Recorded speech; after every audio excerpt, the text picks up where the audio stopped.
thought it was only fitting to start with that.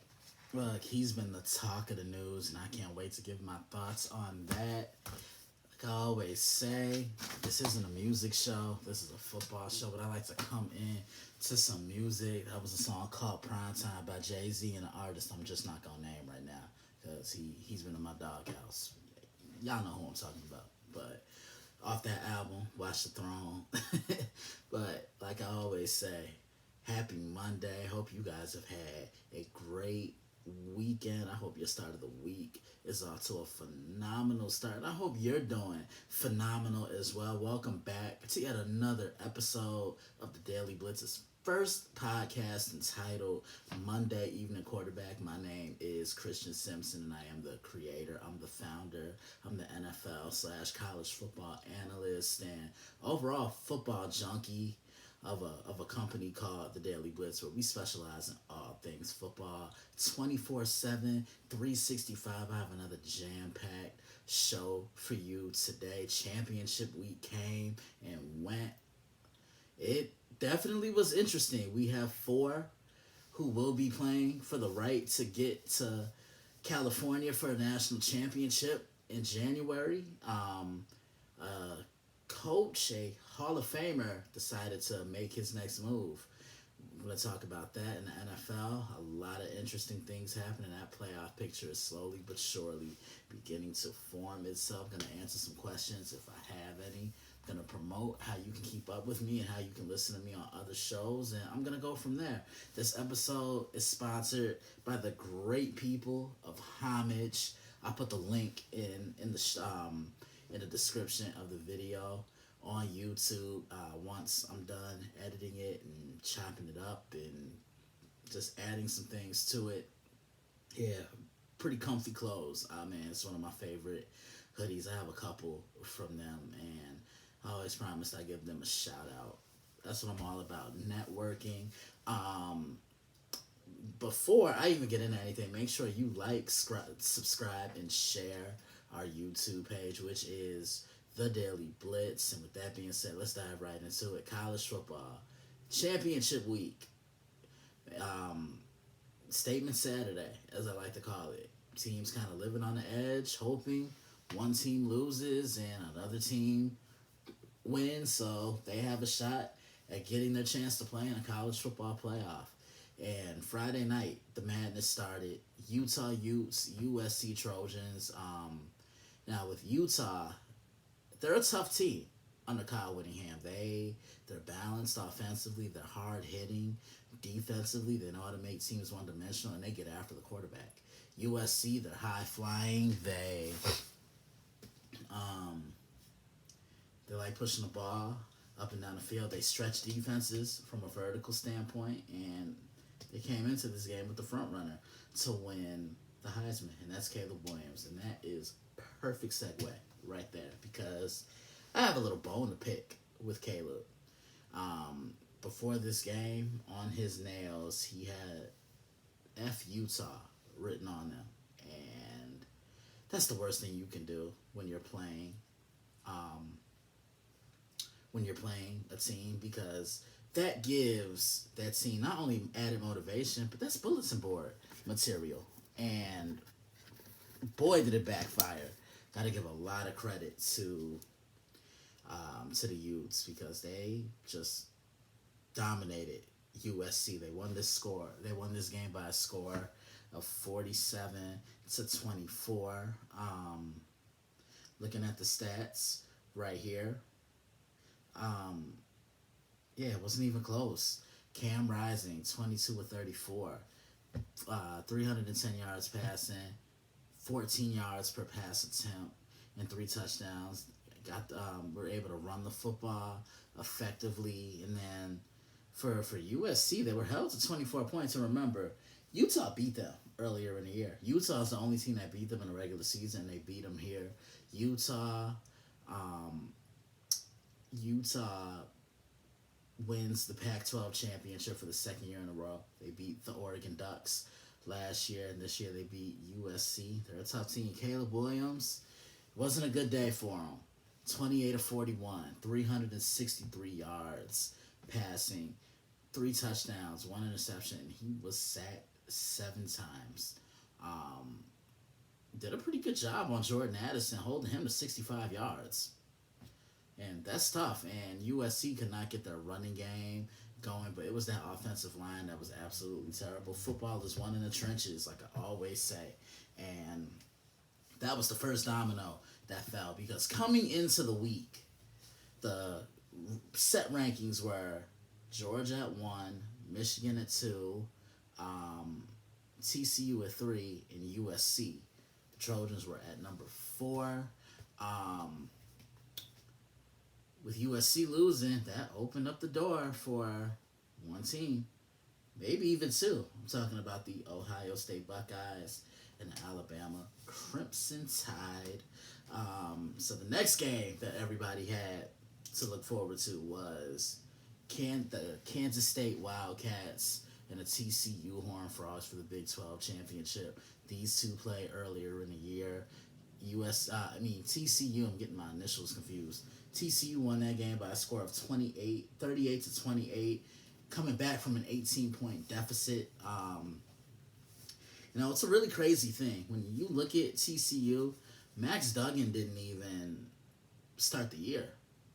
TCU's quarterback gets hurt. Max comes in, holds the job down, and the rest is history. I mean, he takes such great care of the ball, threw for over 3,000 yards, and there's a reason why he was awarded Big 12 Offensive Player of the Year. Really put that offense on his back. Coming into this game, I wanted to see how Will Howard was going to be. He's a starting quarterback that is in for Adrian Martinez, and it's no disrespect to Adrian Martinez, but being a former defensive player, Adrian doesn't scare me as a passer. He's just a runner. Will Howard gives them that added dimension in passing, and he can also run it as well. But everybody knows the engine of this offense is Deuce Vaughn. It reminds me a lot of a guy that played for Kansas State, Darren Sproles. Built the same way and kind of run the same way. I think Deuce might be a little bit more downhill than Darren ever was. And then I see that versatility, because I saw him getting one-on-ones down the field with linebackers, but Kansas State was in control of this game because they won the line of scrimmage on both sides of the football. Just punching TCU in the mouth, and they were getting pressure on Max Duggan. Then the second half comes, TCU gets back into the game, and how about Max Duggan? I really got to tip my cap to him. He really impressed me, because he really, talk about putting a team on your back. Anytime that team needed plays, he delivered. I look at how Kansas State was playing man coverage, and they had their backs turned to Max, and that's why he was able to run. I know he finished this game with over 100 yards rushing, but he willed his team into overtime. Kansas State did end up winning the rematch by a score of 31-28. Looking at these numbers right here, Will Howard, 18 of 32, 199 yards passing and 2 touchdown passes. Deuce Vaughn had himself a day going over 100 yards rushing. And then for TCU, Max Duggan, 18 of 36, 251 yards, 1 touchdown, 1 interception. He was also your leading rusher, 15 carries, 110 yards, and 1 touchdown. Excuse me. And then the leading receiver, of course, was Quentin Johnston, 4 receptions, 139 yards. He was kept out the end zone. That's one thing I gotta really give K-State a lot of credit for. What a game this was. One of the best games I've seen all year. Was so thankful to preview it on the site this past weekend. Had a 7-game slate of games to preview last weekend. I previewed the Dolphins and the 49ers. And I did the Pac-12 championship, which was Utah and USC. Then I did the Commanders and Giants, which I'll get into. Right after that, Bills, Patriots, another one I'll get into. Then I previewed the Chiefs and Bengals, another one to talk about. Saturday, I did Kansas State, TCU, and then yesterday, kind of fun previewing games on a Sunday. I did the New York Jets and the Minnesota Vikings. Another game that came down to the very end. Yeah, Georgia handled their business against LSU, put up 50 on the LSU Tigers, and I know somebody who said that LSU was gonna beat Georgia, but what do they know? And then Michigan handling business against the Purdue Boilermakers, winning that game by a score of 45-22. Blake Corum is unfortunately out for the year. My heart hurts for that kid because I know he gave everything he could to put that Michigan team in this position right now. So with that being said, but before I even get into the college football playoff, everybody was trying to make a case for Alabama. Not me, not I, because Alabama didn't deserve to be there. The committee has never put a team with 2 losses in, so why would they start now? Tell me. Alabama hasn't looked dominant.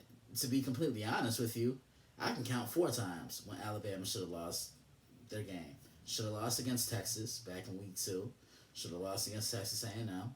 That's 2 losses right there, potentially. But they were able to squeak those out and get the win.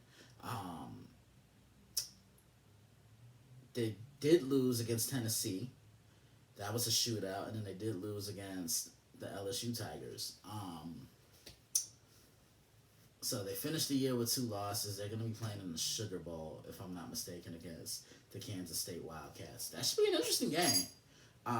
Both teams are completely different from one another, but I can still see the ball flying around in that one.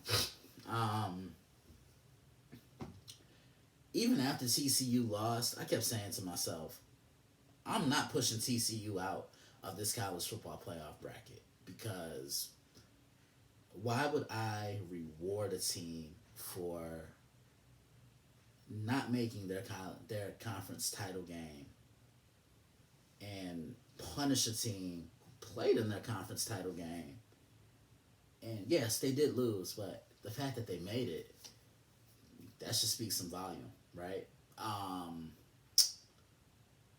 Yeah, but like the committee always tries to justify, it's the SEC bias. They love them some Bama, as I always talk about. But like I said, no team has ever made it with 2 losses.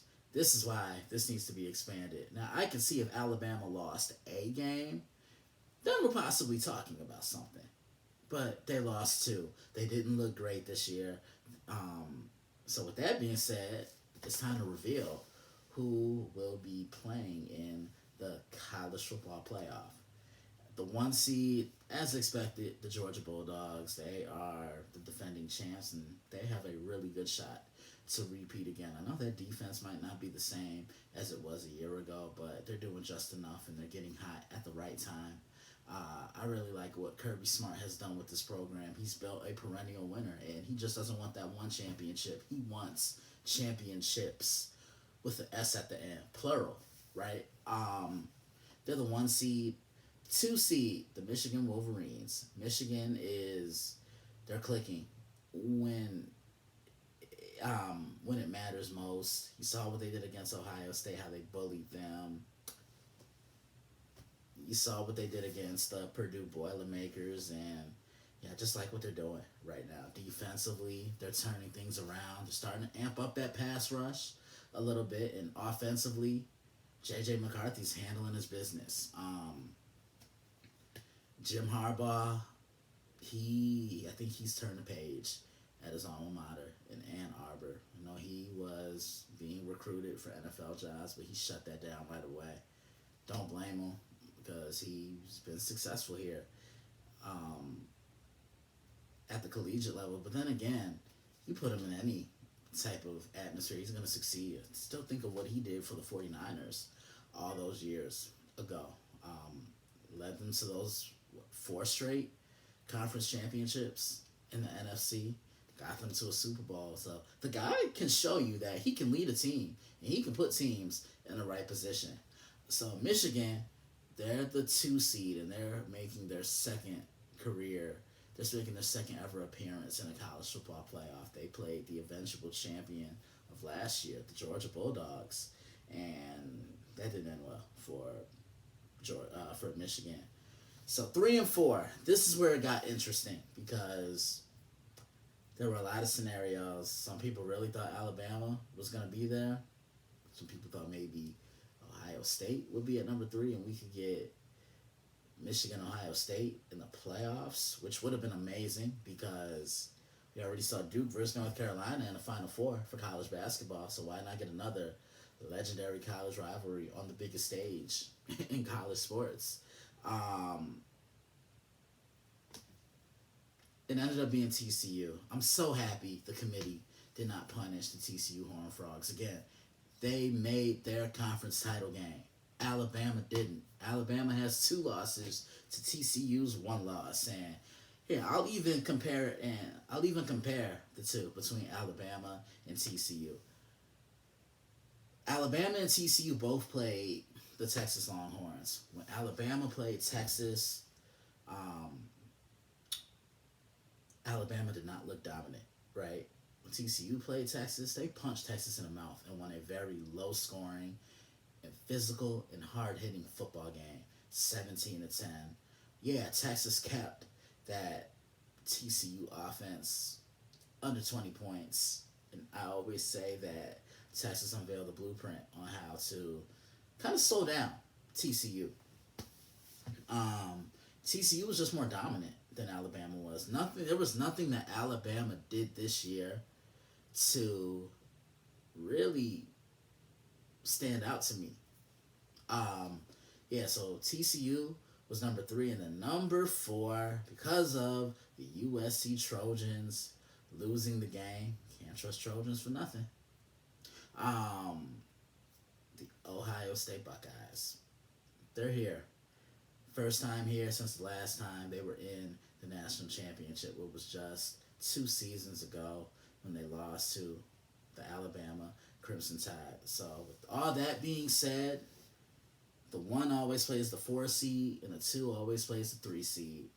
Georgia will be playing Ohio State in Atlanta. So it's pretty much a home game for the Georgia Bulldogs. And TCU will be playing the Michigan Wolverines. I can't wait for these matchups. Both are really interesting. I'm going to elaborate a little bit more on the website tomorrow, so be on the lookout for that. But when I look at TCU, this is going to be a tough offense because Michigan has not seen a dynamic weapon like Quentin Johnson, a 6'5" wide receiver who can really stretch the field vertically, and they use him in so many ways. Can't wait to see this Michigan defense against Max Duggan in that offensive front of the Horned Frogs. And then Georgia, Ohio State,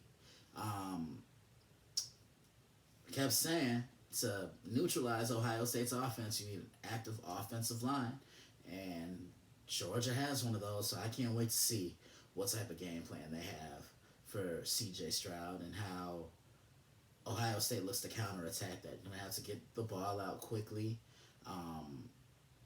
Can't wait to see Marvin Harrison Jr. I think he's been the best wide receiver in college football this year. Can't wait to preview those games at the end of the month, so be on the lookout for those.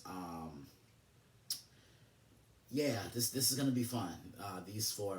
And there's a very strong possibility we could get Michigan and Ohio State in the national championship.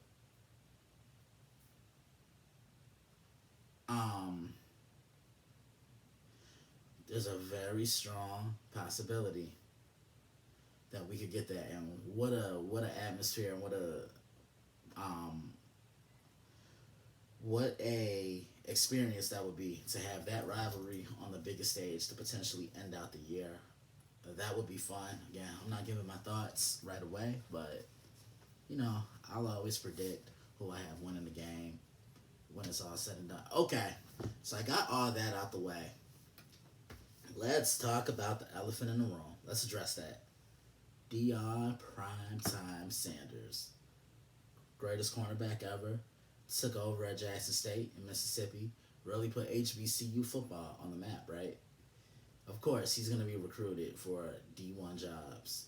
Um, he had been linked to the Colorado job in the Pac-12. The rumor broke out Friday night that he was expected to leave Jackson State for Colorado, right? Um, Saturday, it did become true. It was confirmed from Pete Thamel that Prime is leaving Mississippi to take the job in Colorado. Now, everybody's ripping him, and you know what? That's everyone's opinion, but I'm not ripping that man. I see someone that took an opportunity and he's taking advantage of it. Some of y'all work jobs and you were great at it, but you want better, right? How is this any different than what Prime did? You know, like Prime really put HBCUs on the map. Let's look at everything he did, and now everybody's just trying to throw it in the garbage can. He landed the number 2 recruit in Travis Hunter. Went undefeated this year. Won the SWAC championship. Who got SWAC, baby? As he would say. I'm thrilled for Dion because he's a leader of young men. You know, he handled this situation with a lot of class. You know, because I remember years back, Bobby Petrino, he quit on them during the season. At least Dion finished the job, right? There are only 12 African American head coaches in D1 football, and Prime just became one of them. Now, I think he's going to do great things at Colorado. You know, he's going to instill a new culture, and you know, I can't wait to see what he does. He's going to put Colorado football back on the map. They've struggled the last couple years, and you know, he holds his guys accountable. He's trying to teach them not just lessons on the football field, but off the field as well, in life. You know, he wants them to be strong in the classroom, wants them to be gentlemen on and off the field, and that's a guy I want my kid to play for. But, yeah, I see nothing wrong with what he did. Look, you can disagree with me. I want you to leave your comments in the video about this, but, you know, I just see a guy taking advantage of an opportunity and doing what's best for him and his family. You know, he put that program on the map. I think everybody's going to be forever grateful to him. Put the blueprint on. It's saying that it's cool to coach at HBCUs and to come play at HBCUs because he did build a pretty nice football institution down there. But I'm ready to see what he does in the next chapter. That's life. You know, it's all about evolving, and that's what he did. I think in this instance, I'm gonna talk about this a lot more probably on some of the other shows that I contribute for. So make sure you hear my thoughts about that. Let me give out a game ball for college. I'm giving it to Deuce Vaughn. 26 carries, 130 yards, and 1 touchdown in Kansas State's Big 12 championship victory over the TCU Horned Frogs. Kansas State, they're going to New Orleans to play in the Sugar Bowl against Nick Saban and the Alabama Crimson Tide. Now, let's talk NFL. It's week 13. It started on Thursday, again, with 2 teams that played the Thursday before, the Buffalo Bills and the New England Patriots. And coming into this game, Buffalo had not won a game in the division. That's why Miami owned those head-to-head tiebreakers. Not only that, they had the better division in the record, the better record in the division, and they have that head-to-head over Buffalo because they beat them earlier in the year, week 3. I previewed that one on the site. Von Miller is out with a knee injury, and if I'm Buffalo, I'm keeping him out until the playoffs. I need him 100% because you bought him here for the postseason and nothing more. They played New England. New England, you know what you're going to get from them defensively, but Offensively, they're not that great. They run the football, but their passing attack doesn't scare you. That's why you always see Mac Jones dinking and dumping. And New England can take a page out of Miami and the Eagles book. Sorry about that, guys. They need to build around their young quarterback. Look at what Miami did. Got Jalen Waddle, then gave him Tyreek Hill a year later. Look at what Philly did. Put around Jalen Hurts, Devontae Smith, and then A.J. Brown. So looking at this matchup, New England did strike with a touchdown on a really nice screenplay, and then he was able to get up the field. But Buffalo was just too much at the end of the day. Buffalo ended up winning this game by a score of let's see.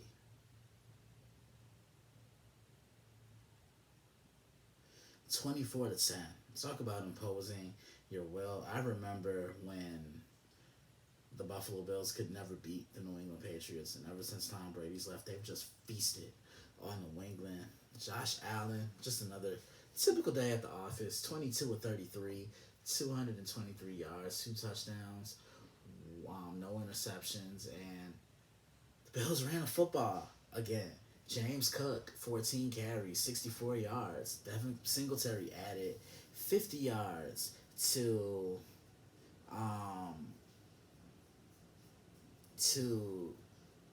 the cause as well. And I really like what I saw from Buffalo's defense. They were all over the place, stopping the run, getting after Mac Jones, and did this without Von Miller, still able to get home. I like it. When Buffalo plays like this, they're a tough out.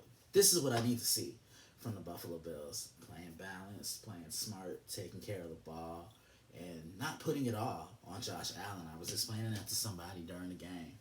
Don't let him be Superman.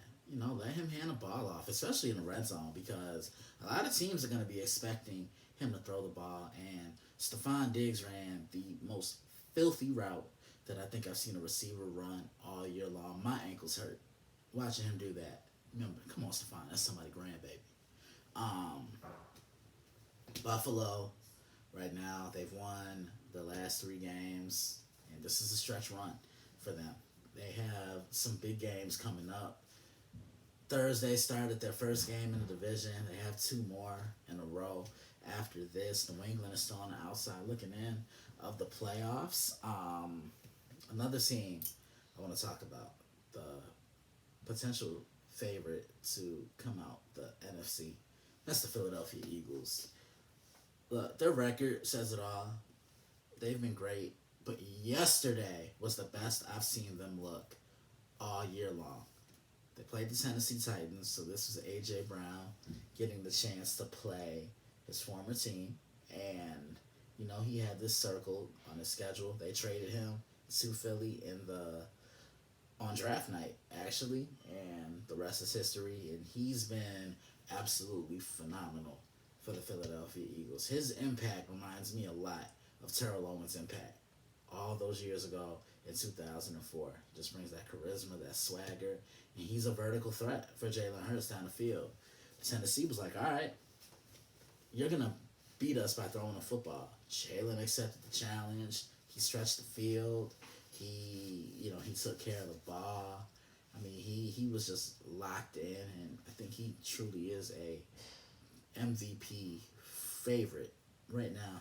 I don't think the Eagles would be in this position right now without him, and he's shown you he can throw the ball. He's shown you that he can make those passes down the field, and he can beat you from the pocket. He's not just going to always depend on his mobility and his feet and his legs. And he proved that yesterday. Eagles dominated that game yesterday.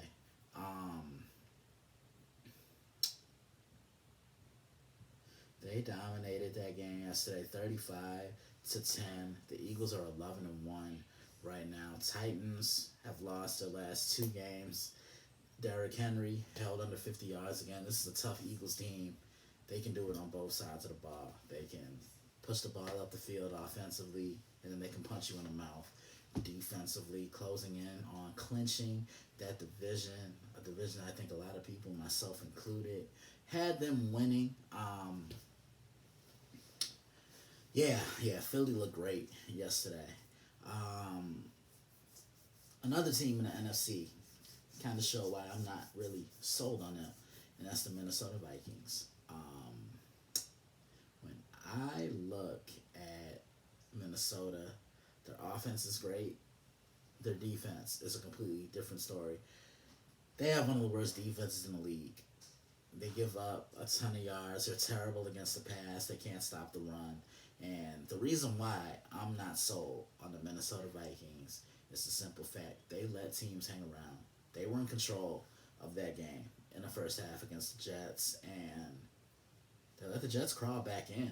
Mike White threw the ball 56 times, which I really didn't care for too much. But when you're down in that type of hole, running the ball isn't going to get you back in the game. You're going to have to throw the football. So I get that. That was a great game yesterday. The Vikings held on for the win, 27-22. Coming into the game, the matchup I was really looking forward to was Sauce Gardner against Justin Jefferson, two of the best young players in the National Football League, duking it out. And, kind of looking at those numbers right there, Sauce held him in check. Yeah, he gave up a touchdown to him, but held him under 50 yards, held him to 45 yards, traveled with him everywhere. Minnesota's 10-2. They're closing in on that NFC North division crown under first-year head coach Kevin O'Connell. The Jets, man, this was a tough loss, and they have some other games that are going to be tough. This upcoming weekend, they play the Buffalo Bills. Some other things that caught my eye: Chiefs Bengals yesterday. This is their first meeting since that epic AFC Championship game, and this was their third time playing in a full calendar year. They played in early January last year, toward the end of the regular season.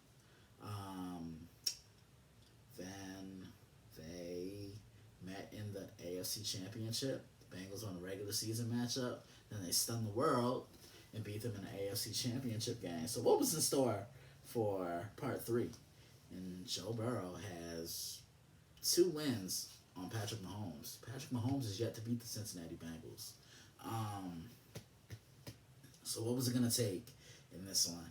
Anytime you play Kansas City, not only do you have to hit Mahomes behind the line of scrimmage, but you have to double Travis Kelce, especially in the red zone. Because Mahomes is either going to pitch him that ball, throw it underneath, or he's just going to lob it up to his top target. And it was the type of game I expected it to be. The Bengals did win this game by a score of 27-24. You see the difference Jamar Chase makes for this Cincinnati offense. He's that vertical threat, and I was telling somebody, the chemistry I see between Joe Burrow and Jamar Chase reminds me a lot of Peyton Manning and Marvin Harrison, 2 Hall of Famers, because no matter where those guys were, both quarterbacks know how to find their intended receiver. And someone asked me, how come Kansas City can never beat Cincinnati?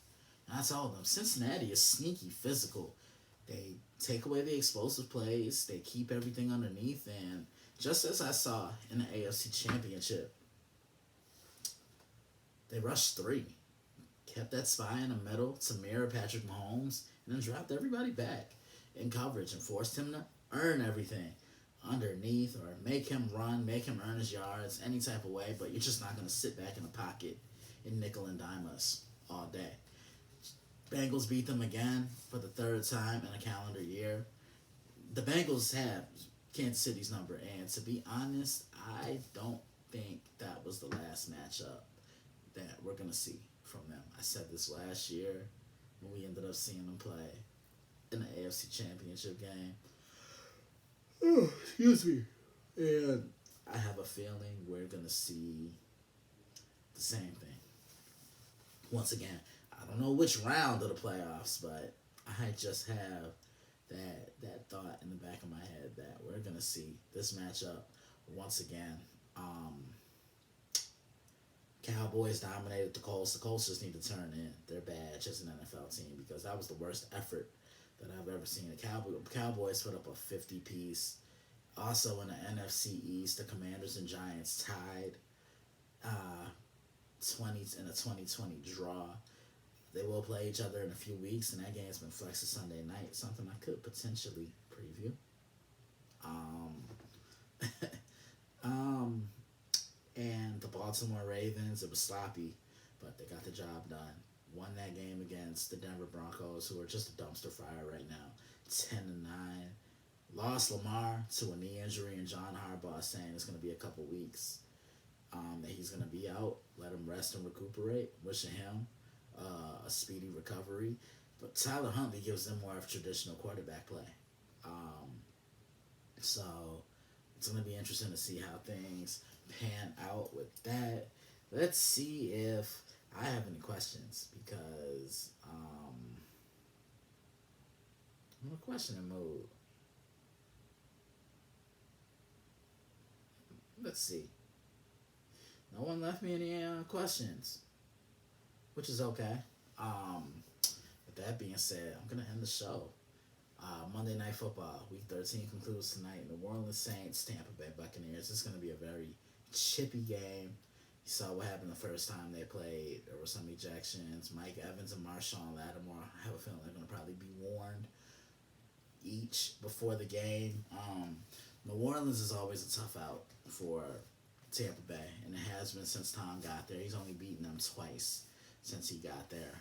Remember last year, he was swept by the Saints and was shut out in one of those games. They just have that formula.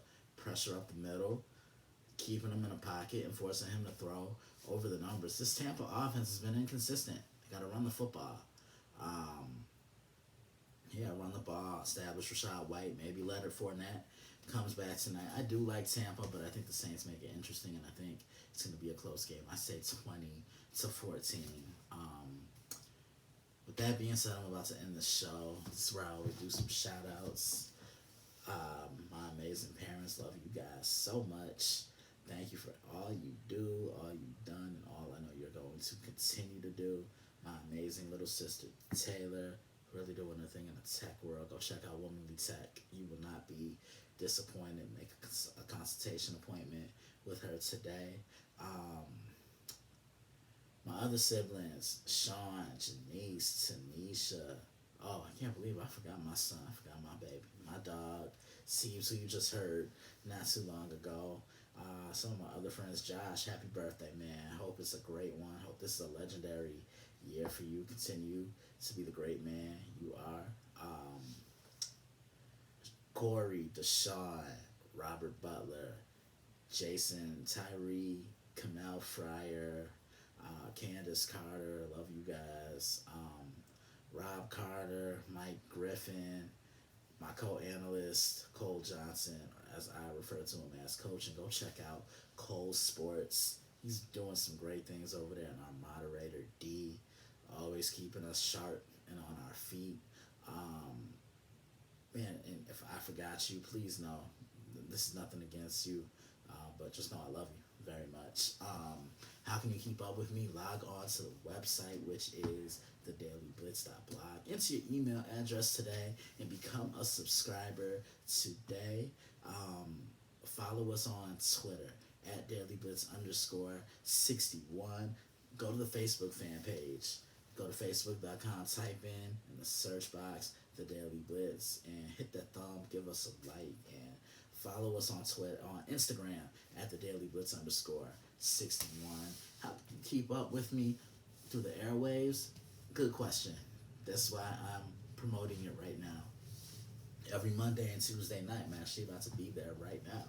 You can catch me on Prime Sports World you can catch me on the Prime on the network, which is titled Prime Sports World with David Huffman, Israel Rivera, TJ Hopkins, and Matt James. That's every Monday night and Tuesday night. Today we're going to recap week 13 of the NFL. I'm going to give my thoughts about that on the way over there now as we speak. And then tomorrow we're going to recap what we saw Monday Night Football. And then we're going to look ahead to week 14. Can't believe we're previewing games for week 14 already. It just seems like the season started. And I was just recording the first episode of Monday Evening Quarterback and 14 weeks in. Wednesdays, you can catch me on the Nerd Zone with Ronnie Coon, John Danzo, and Ryan Shaw. Every Friday, you can catch me on College Football Showdown on Prime Sports World with Israel Rivera. And I know we're going to have a lot to talk about on Friday. Look ahead to the College Football Playoff and the Heisman. Every Saturday morning, or some Saturday mornings, What's on Tap, the YouTube pregame show, and every Sunday, What's on Tap. Then you can also catch me on the Sports Cubicle with Michelangelo Mercado, Paul Shivari, Devin Tingle, and Dan Marver, and that's on WCPT 820 AM in Chicago, Illinois. You need the link to check me out on any of these shows. Let me know, and I will gladly get them to you. If you want some Daily Blitz merchandise, man, go to the Facebook and the Twitter pages, and the link to our merchandise shop is pinned at the top of the store. So go and get you some merchandise and take a picture of yourself in it and send it to me, because I love seeing things like that. You guys rocking the brand and supporting the company. I will see you guys soon. I hope you guys enjoyed this episode as much as I have fun recording this episode. I will see you next week, God willing. Have a great week. Have a great rest of the evening, and don't be afraid to be great this week.